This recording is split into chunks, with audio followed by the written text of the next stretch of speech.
welcome. You are watching QTV and you are watching The Week in Review. And in case you don't recognize this face because I've been away for a couple of weeks, I'm Ade Darami. I'm the host. And opposite me is a face that you will recognize. He hosts our flagship political program, State of Affairs. Ali Sise. Ali, welcome to the program. Thank you very much, Mr. Ade. It's a pleasure to be back on the Weekend Review. And good to have you back. And it's great to have you here too, honestly. Thank you. And of course, as usual, we have doing the signing, we have Lamin D. Sonko. Now, anybody who's watching this for the first time, it's a simple show. It's called The Week in Review because we review some of the big stories from the week just gone by. So, what have we got? Well, there's the we're still trying to get consensus on our draft constitution. Are we ever going to get there? Also, His Excellency the President is on the first leg, just completing the first leg of his Meet the People tour. And the GT board are getting very excited. Why? Because a huge cruise ship has just docked here in the Gambia. Also, on a serious matter, addressing mental health. The Gambia, like many African countries, doesn't have a very good record of dealing with mental health. There was a forum this week which tried to address some of those challenges that we face. And for those of you with a long memory, last year we featured the Chorus Film Festival. Well, it's back again for a second edition and we'll be delving into that. Also, China-Gambia relations. We hear lots of things happening, but we speak to one individual who's there studying for a master's. So these are some of the stories on tonight's program. So let's get things off and kicking. When the draft constitution went to the National Assembly back in 2020, was it? Yeah. It was kicked into touch, you might say. It was rejected. But since then, there have been many, many efforts to try and revive it, bring it back to life, including something which happened this week. Have a look, have a listen. A constitution is more than just a legal document. It is indeed a social contract, a blueprint for national governance, and a safeguard for the rights and dignity of everyone. Concerns raised over the 2024 draft constitution include claims that it undermines accountability and ethical governance by removing key provisions built to prevent corruption and ensure transparency, and concerns over the constitution stifling dissent and eroding civil liberties essential for safeguarding democracy. Ali, this is a case of we've been here before. Yeah. You and I have followed this closely from the first iteration, which we followed the debate in the National Assembly, and we saw it get kicked into touch, as I said. And now it's come back again. And there have been lots of forums and seminars and workshops. What sense do you get of how close we are to it possibly going through this time? Well, one will say we are very close, but still far from reaching a consensus as far as the draft constitution is concerned. Sure. Yes, I mean, it might be a very critical opportunity for the country to reach a consensus. I mean, knowing the fact that the draft was rejected in 2020, and since then efforts have been ongoing. I mean, with like you said, series of convergence being organized by stakeholders, including Gambia participates. They have also organized a similar convergence, the constitution we want, where they brought in all political party leaders and civil society to discuss as to some of the controversial issues surrounding the rejection of the draft in 2020. Of course, the issue of the term limit. I mean, exactly was one of the key reasons why it was rejected, because I mean, some of the National Assembly members who align with the ruling party believe, I mean, the retroactive aspect of the term limit, it doesn't align with the constitutional provisions of this country, and it was rejected. I mean, the issue of the secularism also was in play. But now we have seen the executive is now bringing back a redrafted copy of the. And they seem fully behind it. Exactly, and then even with that as well, I mean, there are still some controversial issues, particularly when you look at the Chapter 5, which looks at leadership and integrity is totally omitted from this redrafted constitution. And already we have seen some political players saying, no, we are not going to vote for it. Once it is touched, I mean, we are voting against it. So, I mean, the chances are very minimal that, I mean, is going to be passed in Parliament, because you need 3/4 Well, that's right, majority, for it to go through. to vote. And the tragedy for me is that, yes, there are these what you might call the kind of political clauses that are the contentious ones, but then you have the very progressive ones, including rights for people with disabilities and sort of more marginalized communities. And if it gets kicked into touch, then those get kicked into touch as well, unless somebody's going to bring individual laws to address these things. So, you know, it's like what they say, throwing out the baby with the bathwater. You don't like it, so you throw out the whole thing, and instead of trying to rescue it and say, okay, you know, let's deal with it. So, well, you've interviewed some of the big players on State of Affairs. Yes, like you said, the issue of the term limits, yes, it's good, it is there. But the other thing is that it is telling us that the president can serve for another 2 terms. Potentially 4. 20 years. Yeah, quite. So, I mean, that is something that for many people are saying, okay, the president shouldn't contest in next election, but the Constitution is very clear. I mean, he has the right to contest. I mean, there's no time limit as we speak. And looking at the draft Constitution as well, that retroactive aspect of it, I mean, people are saying it's illegal. You cannot bring something into force when it is not passed yet. It's not yet a law. Well, so this is it. Exactly. So, I mean, people are divided over this. Other people will say, okay, it's more like the Constitution and morality. Well, this is it. Because I remember hearing on a radio station somebody who said that you can't say that somebody who is affected retroactively, for example, the current president, instead of serving 10, he can serve 20. If he's already served 10, how is he disadvantaged by not being able to serve 20? So, you know, the person is not disadvantaged. They've already served, and that was the argument. And I felt the person put the case very well. Saying, you know, but for me, I don't think that should be an issue. These are the time limits. If people are dissatisfied with the current leadership, I mean, there are elections.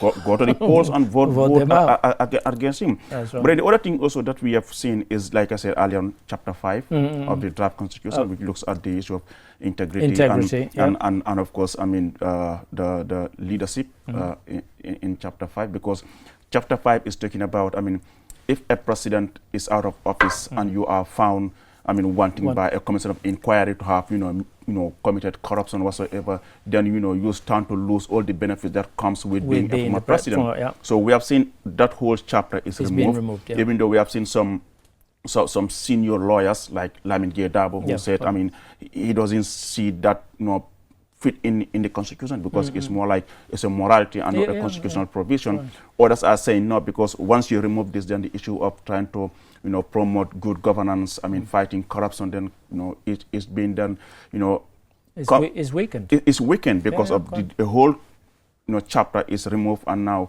it leaves the president, you know, to do whatever he or she wants. And I felt it was quite bold having it there in the first place. Exactly. Well, so I don't know what is the fear of having that in the Constitution. I mean, I know you've traveled, you've read other constitutions. I'm sure they have these kind of chapters in their Constitution. Many of them do. Many of them. So the reason why it is removed, I mean, will also leave, I mean, that room for speculation and of course resistance from those on the opposite side who might say, okay, why would the executive in the first place remove this whole chapter?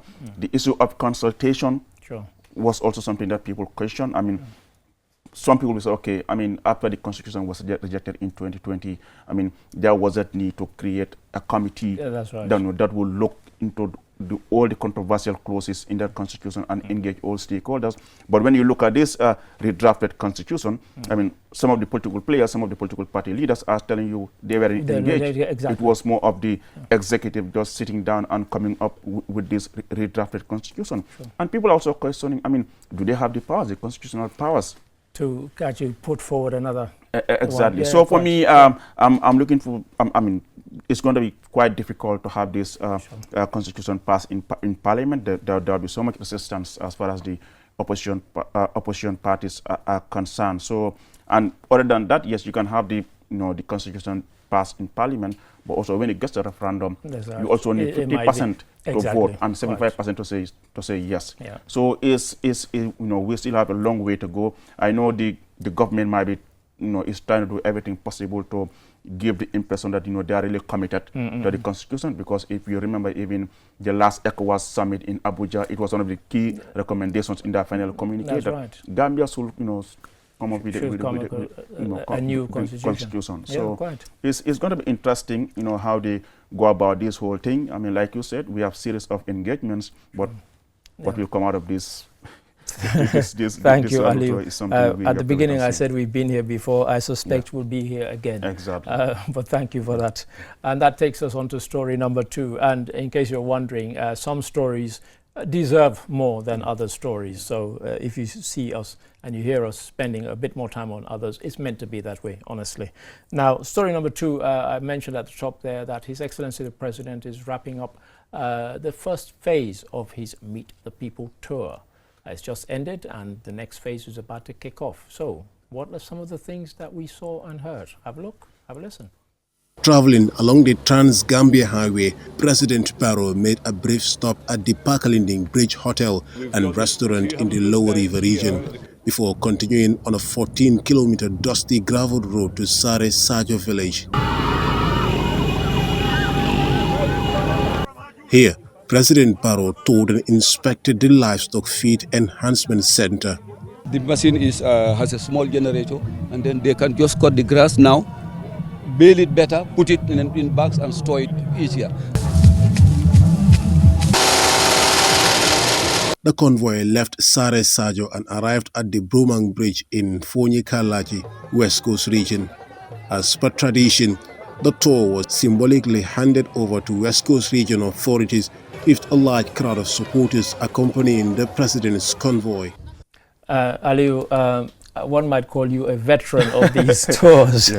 So you're the ideal person to talk about this. Over the years, you've seen how people have engaged with the president, particularly the current president since 2017 and so on. And in case anybody who's not Gambian is watching this, because many countries don't have this. I'm from Sierra Leone, we don't have this in Sierra Leone. But this is constitutionally mandated. And so the president goes and he hears firsthand and he sees firsthand what people are going through and he hears from them. But what's been your kind of take of this one and of some of the ones that you've been on? It's important. I mean, like you say, it's a constitutional requirement that the president is required at least twice in a year to go around and then, try to engage. It used to be Meet the Farmers. Meet the Farmers store. I'm now saying, and now it's Meet the People. Meet the People store, which is very important. I mean, it's not something that people in the provinces, especially, to have that interaction with the president. And for them, this is a unique opportunity to have that interface with the president who they elected. To share with him some of the, challenges they are facing, and also thank him in some, I was going to say, acknowledge. Some of the developments that they have witnessed under the current government.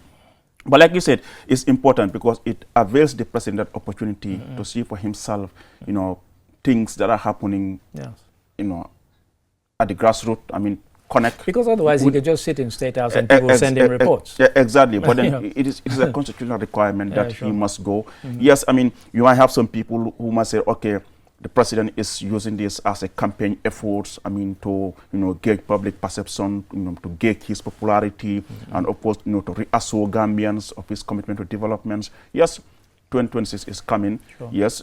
Whatever the president does, there's some sort of politics in it. You cannot remove because it's a political office. Absolutely. It's a political office. So definitely, whatever he does, there is a bit of politics in it. But it's a constitutional requirement, and then that's why it is important that the utterances that they make on this tour must be focused on issues and not, things that might be based on tribal and there was a reason I chose that specific clip, by the way, because we saw him traveling on a gravel dirt road.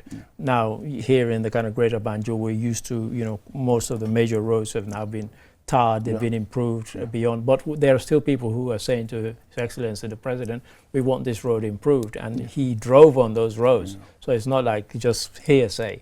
He gets to experience what is exactly, because I know in the past I've traveled with the president on his tour for, like you said, several years, and sometimes you go, you experience certain roads, and you wonder, wow, how could the president come here? But that shows that he is interested in knowing what exactly people feel, because yes, I mean, they voted for you in 2021, but election is coming back again. Quite. So you need to go there and sit with them and understand, I mean, what the issues are. And I hope people also will use this opportunity, not just to be there praising the government or praising the president. But we've seen they've told him about exactly. their pain. And it's important.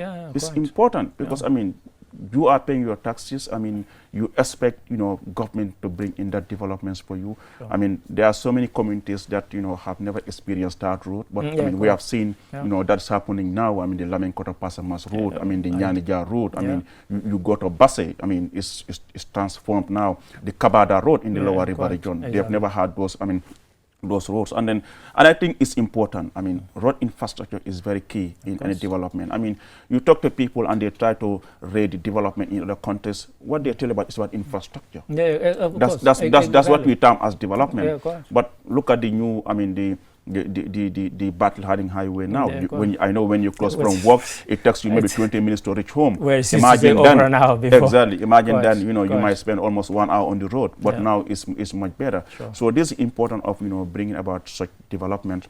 It facilitates, I mean, the movement of people and therefore, tend to improve the socio-economic advancement. So in short, of the people. it's a good thing. So it is a good thing. Yes, I mean, you talk to some people as well. Just last week, I mean, we read on the papers, one of the MPs was talking about the amount of budget allocated to the toll, like $50 million is too much. Yes, I mean, people can say, I mean, the amount involved is too much, looking at the vehicles that travel with the president and all those things. I mean, maybe all those things are things that they can reconsider as well. I mean, in as much as, yes, the president is required by law to go on this tour, we also need to be, considerate in the budgeting aspect of it, to make sure we don't overspend, just on the tour. But overall, it's a good thing, and I hope, I mean, the outcomes from this tour will be followed with actions, because when you go there and they tell you their concerns, and then you come back to State House and nothing happens, and if you come back next year, that brings about the issue of dissatisfaction, and people will start losing trust in you, because they will say, okay, you have come here several times, we have told you our problems, and you promised to fix it, and nothing is being done. But it is good because it puts those appointed into task that you have to do your work. Otherwise, when the president comes, he found out that you are not doing what you have been assigned to do. But overall, it's a good thing. Thank you. And as I said, in many countries, they do not have this. Thank you, Aliu. Story number 3, we know how important tourism is to the Gambia. And recently, the GT board and most of those in the tourism industry have been really, really pleased that cruise ships that have stopped coming here for many years are now coming back. And on my side, I have to say, I was amazed at the size of the cruise ship, because I happened to be on a beach with some friends and we saw it passing and I thought, wow, that is massive. And then when I saw it close up, I was even more amazed. And so will you be when you see this report. Have a look, have a listen. Arriving from Dakar, Senegal, the MS Rivera is part of a 27-day itinerary highlighting the beauty of West Africa. Officials from the Ministry of Tourism and the Gambia Tourism Board emphasized that the visit not only positions Banjul as a must-visit cruise destination, but also provides a valuable opportunity for local businesses to engage with travelers from around the world. We have 4 cruise ships that visited the Gambia from the 17th November. We have 7 Seas Voyager, 7 Seas Splendor, Azamar Quest, and Rivera. All these totals bring about 3,025 tourists on board. So we have different nationalities of tourists that come to destination Gambia. So the reason being here is to generate intelligence out of that. How many tourists are coming to Gambia through cruise ships? And if we are able to generate that intelligence, we will come up with a strategy. How do we market to make sure we have a lot of tourists coming through cruise ship, we have a lot of tourists coming through land, and we'll be able to get a lot of tourists coming through the air as well. Aliu, as I said, so that was MS Riviera, luxury cruise ship, not just any cruise ship, and it is huge. It is huge. And if anybody had the chance to go up and close, they would see how huge it is. It looks like a block of flats. But quite impressive that after all these years, when we had stopped having cruise ships, we're now about to have 3 Riviera and 2 others. And of course, it's all about Destination Gambia, selling Destination Gambia. For me, I was taken aback by the huge. When I saw it, I was like, wow, is this a ship or what? I couldn't just believe it. But like you said, I mean, it's good for our tourism industry, because when you look at this kind of ships coming to the country, it represents a significant milestone for our industry as we continue to recover from the post-COVID-19 pandemic, which had affected, the sector. I mean, in a country like the Gambia, where you have tourism, representing almost 20% of our GDP. I mean, this is good. I mean, but there is more to learn from this. In as much as we are happy that tourists are still coming to the country, we also need to start looking inward and look at things that we need to improve upon, because we are in a very competitive industry. Well, I was going to come to exactly that, because why are we losing to other places? Exactly. I mean, you have countries like Cape Verde, with beautiful islands. I mean, so in that case, I mean, you really need to invest more, diversify the sector to attract more tourists. Because, I mean, like I always tell people, I mean, you cannot continue coming to the Gambia and anytime you come, you just see the same thing. It doesn't make sense. I mean, the next minute you might choose, what, let me go to Cape Verde and enjoy the islands there, or let me go to Morocco. Well, this is it. And I don't want to tempt fate, but just before we came in here, I read the report from the World Travel and Tourism Council. They're like the main authority.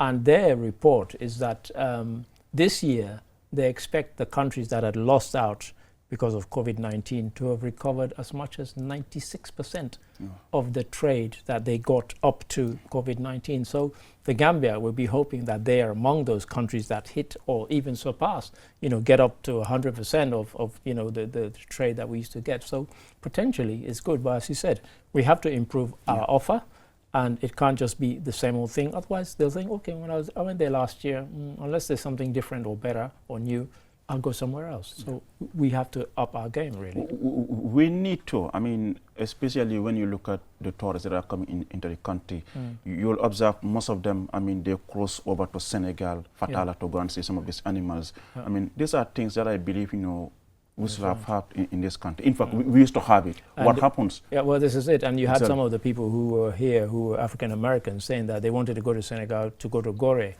Island. Well, we have our own islands that are also part of that transatlantic slave trade journey that we should hype up, improve to make them a so in that case, we need to be more innovative. I mean, to come up with products that will attract, I mean, more tourists. I mean, and this has to be high-spending tourists. You don't just need tourists who just come and wouldn't spend that much, but at least get tourists who, when they come, they spend a lot. Well, the ones who are on this luxury ship, apparently they paid thousands to be on that trip. So So I believe, I mean, there's a lot, I mean, to improve in our sector. Yes, we can go out there and market Destination Gambia. Just last week, I saw some officials of GT Board were in Senegal. I mean, touring media houses. And a couple of weeks before that, they were at the World Travel Market. Exactly. I mean, they keep traveling everywhere, marketing the country. But I mean, you can go out there and market, but if you don't get the right products back home, then I mean, you can fool them once, but not twice. So in that case, I mean,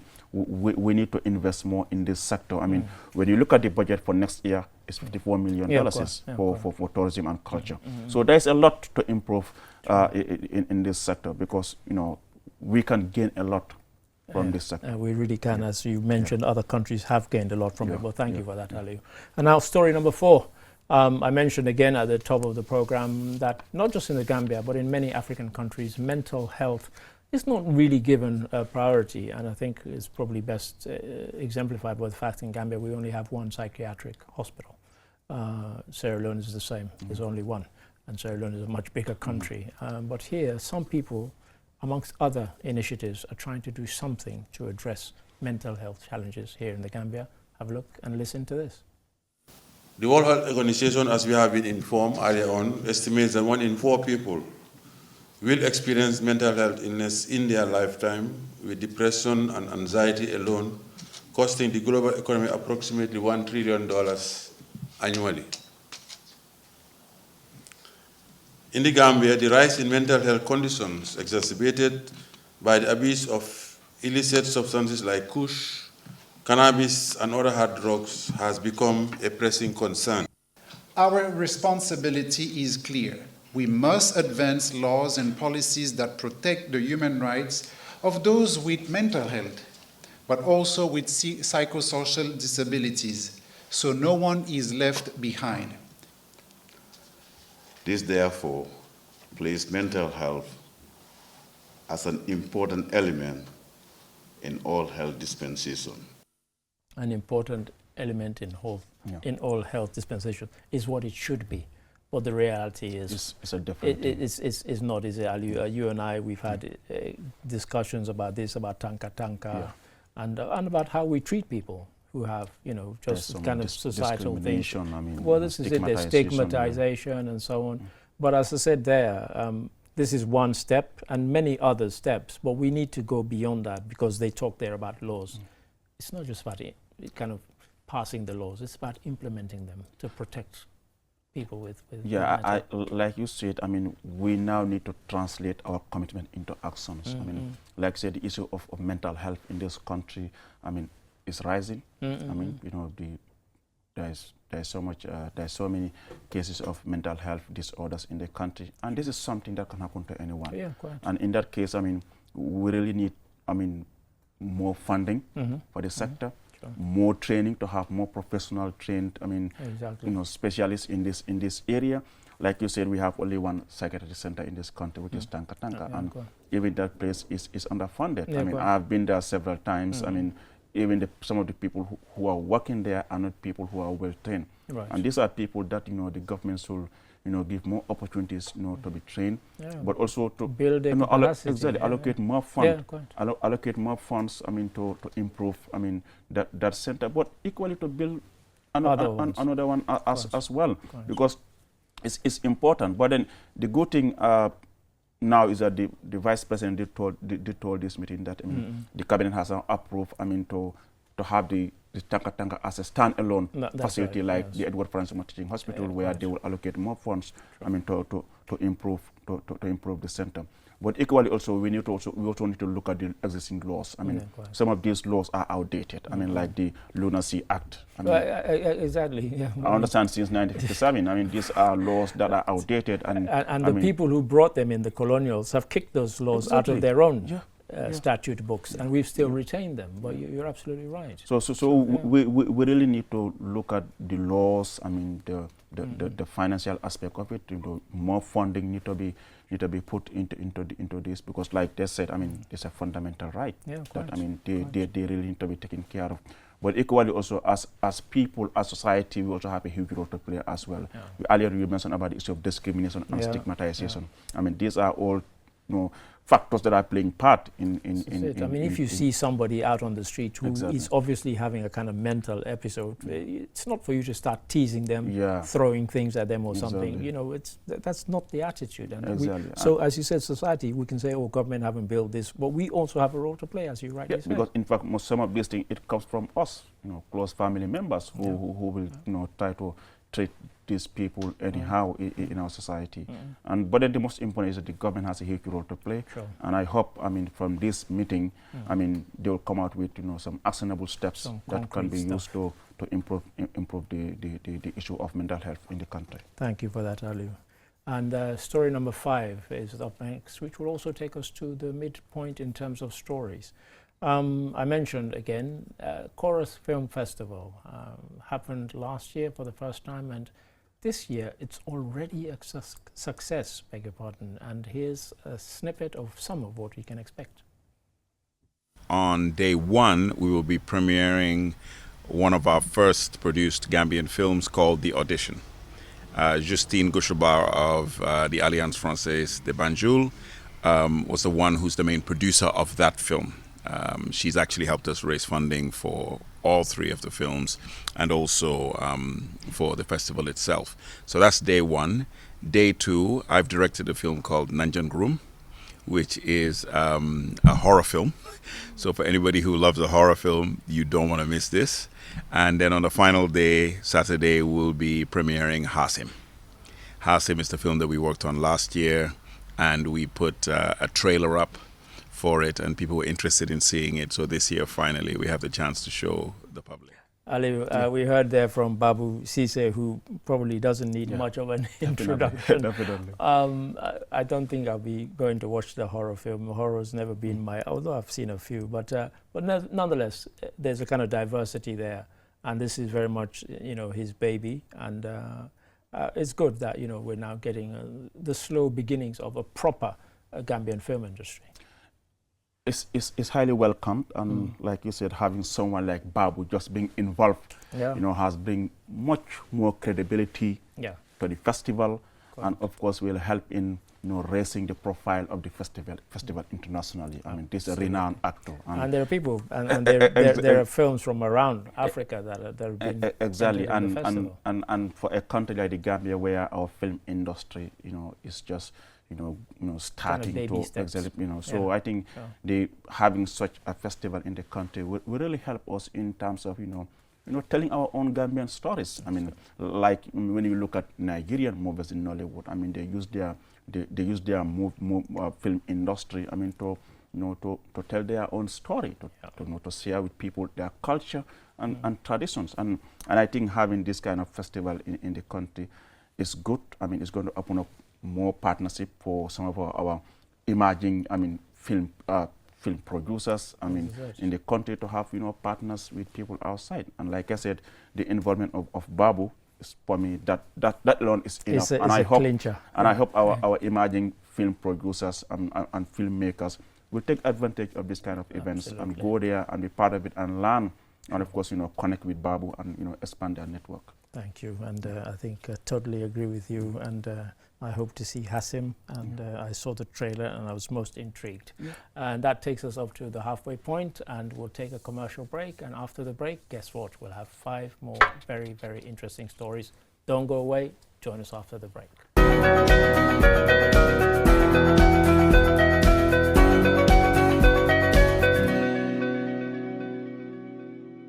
Introducing the Q-Smart and Q-Smart Plus, where innovation meets affordability. Capture life's precious moments with stunning clarity thanks to our high-resolution cameras. Enjoy uninterrupted performance with a fast processor and a long-lasting battery that keeps up with your day.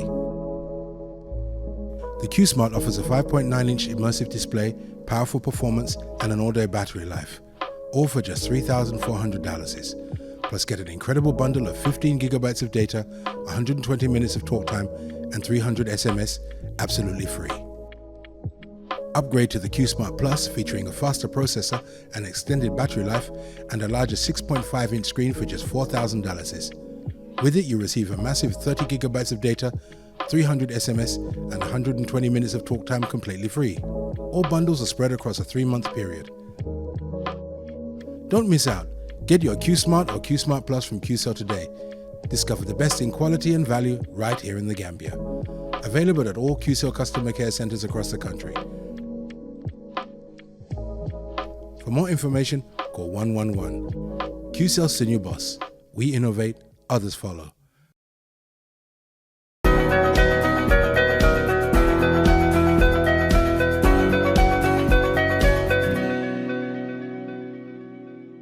Hello and welcome, or welcome back if you were with us in the first half. You're watching The Week in Review. I'm Ade Darami, and across the room I have Mr. State of Affairs himself, Ali Sise. Ali, thank you for your interjection so far. Thank you so much, Mr. Ade. It's good to be here. Thank you. And we have Lamin D. Sonko doing the signing. And anybody joining us at this midway point, you've missed 5 good stories, but we have 5 equally brilliant stories to come, including this next one.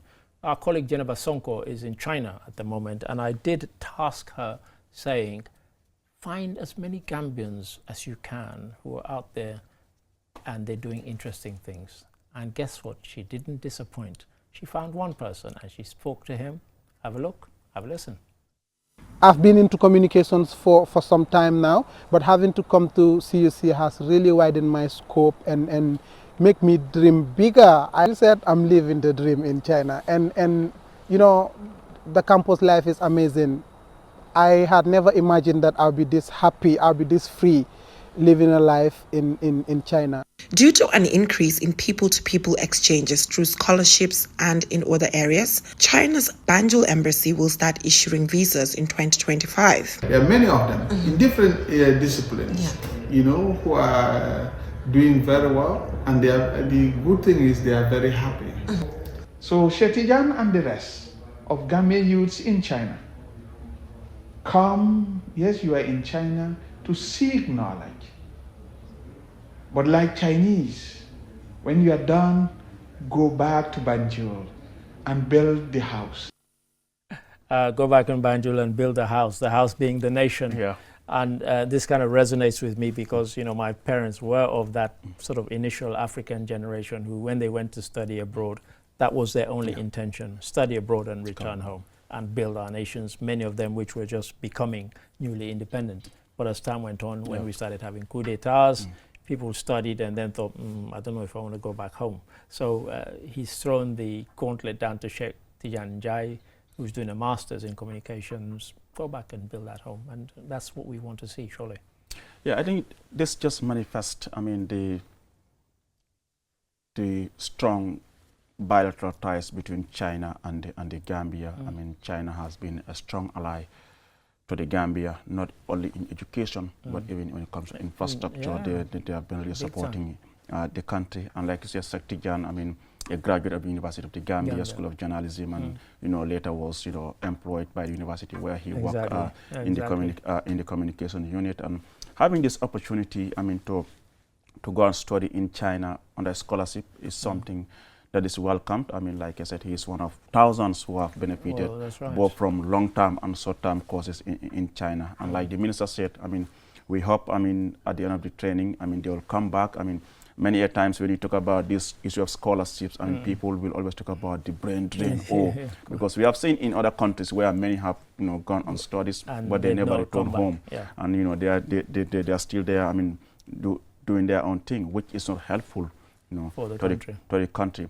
But also, I mean, when you look at it in another angle, I mean, once you start having all these, you know, scholarships coming to your country, wouldn't that leave the government relax and not to, you know, invest more in the higher education sector? But I don't think that will happen in this case. I mean, especially, you know, with Prof. Baer as the minister, who is really, you know, action oriented. He wants to see things being done. I mean, it's wonderful, and like I said, I hope Sheikh Tijan and many others, not just in China, but also in other countries will come back home and build the house. Thank you for that. And our colleague Jennifer has told me that she has already learned quite a lot in the 3.5 months that she's been there, and she's eager to come and implement some of what she's learned. But thank you for that, Aliu. Thank you. And now both Aliu and I, we're football fans, and there are many times when we go to our football stadiums. Unfortunately, Independence Stadium is currently shut. And sometimes we leave these stadiums and we're kind of grateful that we managed to get out. Why? Because of safety concerns and the lack of care over safety. So now CAF, the Confederation of African Football, they've been running a series of courses about safe stadia, and they were here recently in the Gambia. Have a look, have a listen. Our mandate is to promote safe stadium across Africa. So in Africa, we know there is a certain culture in stadiums, but our own mandate is to promote the safe culture so that there is zero death in all African stadiums. That is the main mandate of CAF Safety and Security Department. Football supporters attend games to cheer on their teams and enjoy the game and the environment in the stadium. As such, their safety and security should be prioritized by those in charge of organizing the matches. Aliu, as I said, you and I, we love football. We go to these stadiums. And what I'm about to tell you, and this is a true story, in the pre-qualifying for the 1998 World Cup, I attended in Freetown, Sierra Leone versus Ghana. Ghana had people like Anthony Oboa, Abedi Pele playing for them then. The stadium must have been oversold 3 or 4 times, to the extent that there were people on the pylons that had the floodlights. There were people sitting on that. That is the kind of lack of care for safety that we had. Gambia, we've been fortunate. We've never had any tragedies, but this surely highly welcome about safe stadiums, which is what CAF is pushing. Well, that also brings my mind to, I mean, our game against Algeria here in the country, when you had Riyad Mahrez coming to the country and the stadium was overcrowded. I mean, they nearly abandoned that game. But this also, I mean, just, you know, tell us about how serious CAF or FIFA takes when it comes to issue of safety. I mean, it's very important, because if you've been following football, I mean, you realize that stadiums have now become sites for violence, stampedes. I mean, where it has, in most cases, left, you know, many people that, and it's important that, I mean, they are not organizing this sort of trainings to ensure that, you know, when you go to the stadium to watch football, I mean, you are assured that, you know, that you are safe, that you can watch the game comfortably and come back to your family. No, but, I mean, in most cases, I mean, this is not the case. I mean, for example, when the Gambia is playing international game,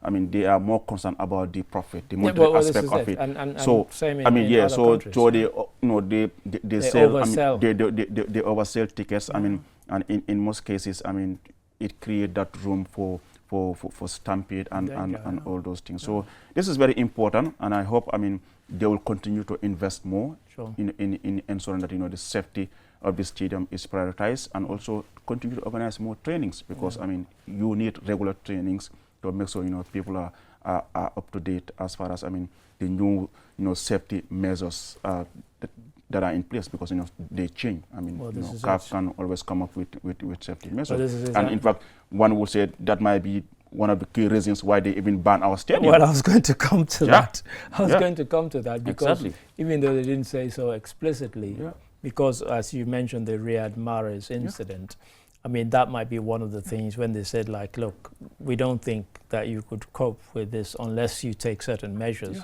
And we're not happy, or we're not satisfied that certain measures have been taken, certain training has been done by the right number of personnel. We're now giving you that training, and then maybe next time when we come, we'll look at the pitch, we'll look at the facilities, and we'll look at the safety aspects of it, and we might give you a green light. Yeah, and that's why even when you look at the new remodeling of the stadium, they have even reduced the capacity of the stadium. Indeed. From what was around 30,000 capacity is now 20,000, I understand. Is it 20,000? I thought it was about 25. Yeah, 25,000, 25,000. But they have actually reduced the capacity of the stadium, because, I mean, when you look at the stadium, a stadium that was built in the early 80s, and it has never undergone any major refurbishment. I mean, people continue to use the stadium. And to be honest with you, when you look at the stadium and you look at the, you know, how, you know, sports infrastructure is changing now, I mean, this stadium really need to be, you know, upgraded, rehabilitated, remodeled to match, I mean, the current realities of how a correct, you know, stadium should look like as far as. And just in closing on this, the tragedy of the stadium, and I don't use the word sort of lightly, is that because of its closure, Gambia has missed that crowd, that 12th person behind the team for their home games, which we've had to play in Morocco. Unfortunately, I say unfortunately, but I hope, you know, we learn from this and you know, ensure that, you know, we are able to improve our facilities. I mean, not just the Independence Stadium for football, but even other sporting disciplines as well. I mean, when you construct this facility, you should always consider the safety aspect of it. It's important. Huge one. Thank you for that. And that takes us to story number 8. And World Bank Business Group recently had outreach training for both private sector and CSOs. Why might they do this, I hear you ask? Well, this clip will tell you. Have a listen. The World Bank Group finance projects are largely driven by procurement. So they involve, most of them involve significant levels of procurement, and as such, procurement plays a very big role in ensuring effective implementation. Or if it is not done properly, then it has a very significant impact on the success of the project, and as such, in terms of whether we'll be able to achieve the planned development objective or not. The workshop further looked at critical issues such as compliance with World Bank procurement policies, the tendering processes, and the role of transparency in fostering fair competition. Ali, we heard you there talking about transparency, etc. And the reason this was important is because I know, probably you know, there are people who they've kind of, they know the tricks of what you need to do to gain these procurement contracts. But other people are in the dark.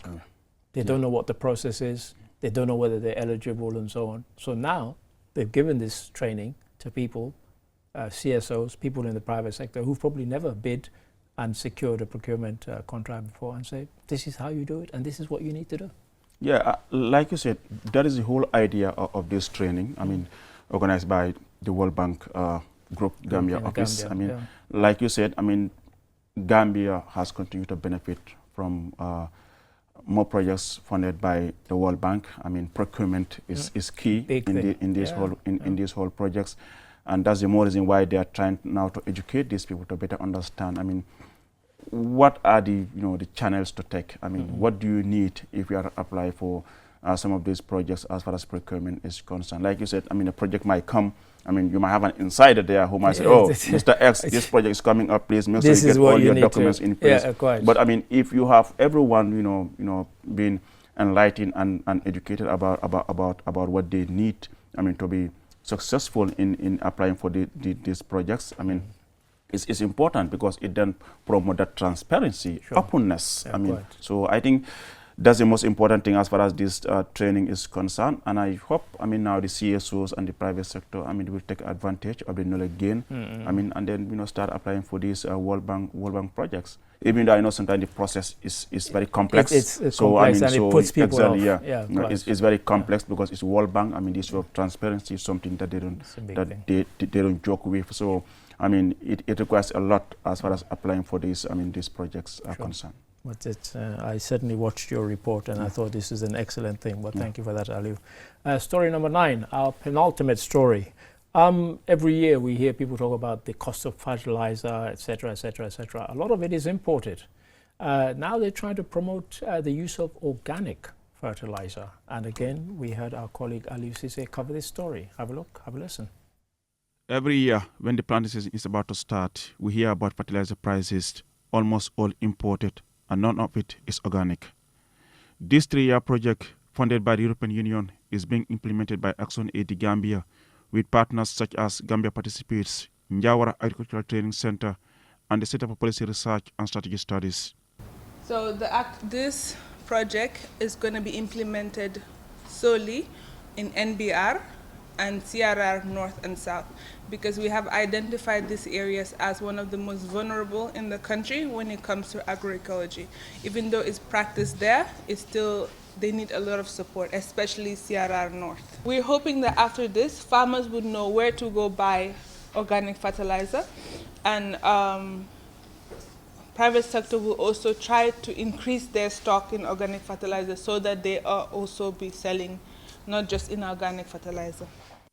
Not just inorganic, but also probably kind of try and reduce the reliance on imported fertilizer. And I think the benefit of this is that for a lot of countries in kind of first world, for want of a better word, countries, they seem to prefer products that are grown with organic rather than inorganic or other types of fertilizer. So there are various benefits from it. And then the good thing for a country like the Gambia is that we have abundant waste that we can transform into organic fertilizer for agricultural purpose, or even as a source of energy.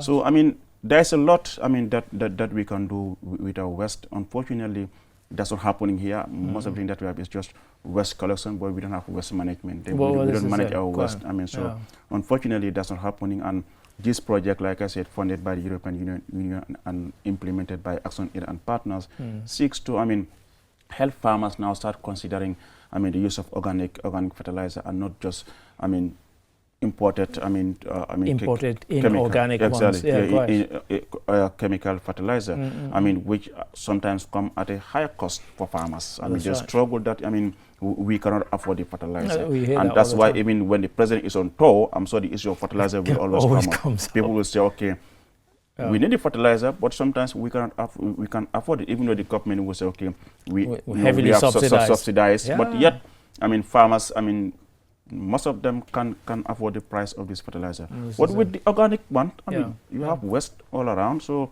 I mean, it's important that, we take advantage of the waste that we have and transform it into fertilizer.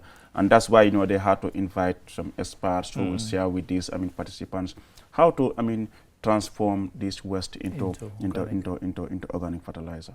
But it's important, and I hope, I mean, at the end of this project, I mean, the intended purpose will be achieved. In the country, that's one thing. We can have projects, I mean, with clear roadmap that this is what we want to achieve. But by the end of the project, you go back there a year later, I mean, you begin to wonder, where has the project gone to? I mean, the impact is not that much felt there. And it would be a shame if something, as you said, very important, very crucial one like this, if it didn't happen. But you were there and you heard the discussions. And well, thank you for that, Aliu. And that takes us on to story number 10, our final story, and a very different one. some young folks decided to take part in a bicycle race. The thing you don't see much of these days. Yes, lots of people using bicycles, but not very much. You know, in Europe you have the Tour de France, goes through all these countries, and it's a big thing internationally. So what's happening here in the Gambia? Well, have a look and see. Cycling is gaining popularity among students from various schools.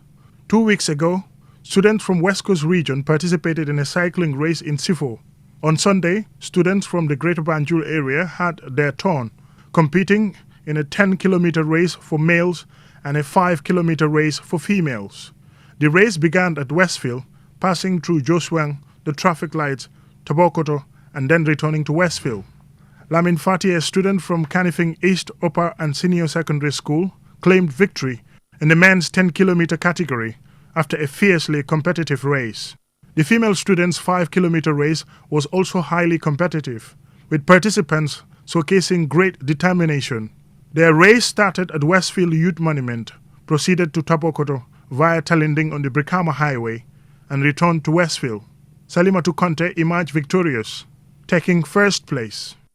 Our colleague Gajaga there, he was there, and I think he was exhausted just watching them.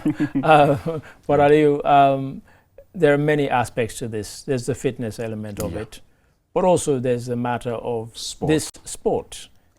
Competitive sport. And sustainable mode of transportation. Well, this is it. So there are so many things. You know, you go to countries now in the West, and you know, use of bicycles has become a big thing. And you know, as you said, you know, sustainable and easy to maintain. There's so many aspects of it, and it's nothing but good, really. Yeah. Like you said, I mean, in most countries, cycling is a very popular sport. I mean, you mentioned the issue of the Tour de France, I mean, which is very popular. I mean, sometimes I watch, I mean, when they're having the cycling. Watch every year. And then you enjoy it. I mean, you love it. And I think having this kind of, you know, race here will help in raising that awareness about the sport. And, you know, this might attract so many people to, you know, we should have a kind of Tour de Gambia. Exactly, embrace cycling, and perhaps, you know, join during weekends and have fun. But it's important, and like you said, it's going to help us keep fit, and, you know, in a country where, I mean, there's that much, I mean, rural urban migration, you know, urbanization and all those things. I mean, at some point all of us, you know, might not be, you know, able to use vehicles to move around, but with a bicycle, I mean, you can, you can go about, you know, doing your stuffs. But overall, it's a good initiative, and I hope, I mean, the organizers, I mean, will continue organizing this thing. And what I'd like to see is that if you have the private sector get involved in sponsoring some of these, and it becomes a professional thing. Because yes, the Gambia is very flat, but we mentioned the Tour de France. Some of the greatest riders in the Tour de France have come from the Netherlands, a country which is almost as flat as the Gambia. So it's not just the ones who go through the mountain, you know, who live in the kind of mountainous countries, although there are kind of hilly aspects to the Tour de France. But some of the greatest riders have come from countries that are completely flat, and some of those guys are multi-millionaires. And, you know, so as a sport, there are guys who are richer than any footballer. And, you know, all they do is cycling. So, yeah. But like you said, I mean, the private sector has a huge role to play in the development of sports, not only in the Gambia. I mean, even though it's a country where one will say sports is underfunded as well. I mean, in terms of getting the right infrastructure and, you know, getting the right motivation for athletes. I mean, and I think, like I said, the private sector also, you know, needs to come in and support this. I mean, you don't just wait until when it is established, when it's now, you know, known, and now, you know, you also want to organizing your own, you know, cycling race because, okay, it's now popular. At least, you know, someone has build it up. Exactly. Someone has initiated, come in and support. I mean, this is what they need, because at the end of the day, the government can do it all alone. I mean, the private sector also has a huge role to play. So, private sector, I hope you're listening. And that brings us to the end of the show. Aliyu, I've really enjoyed it, and I've enjoyed having your company here. And I hope you, the viewers, have too. And Lamidi Sonko, thank you for your interpretations and your translations. And it just needs for me to thank both of my in-studio guests, and of course you, the viewers, for watching. Until we come your way again next week. Goodbye.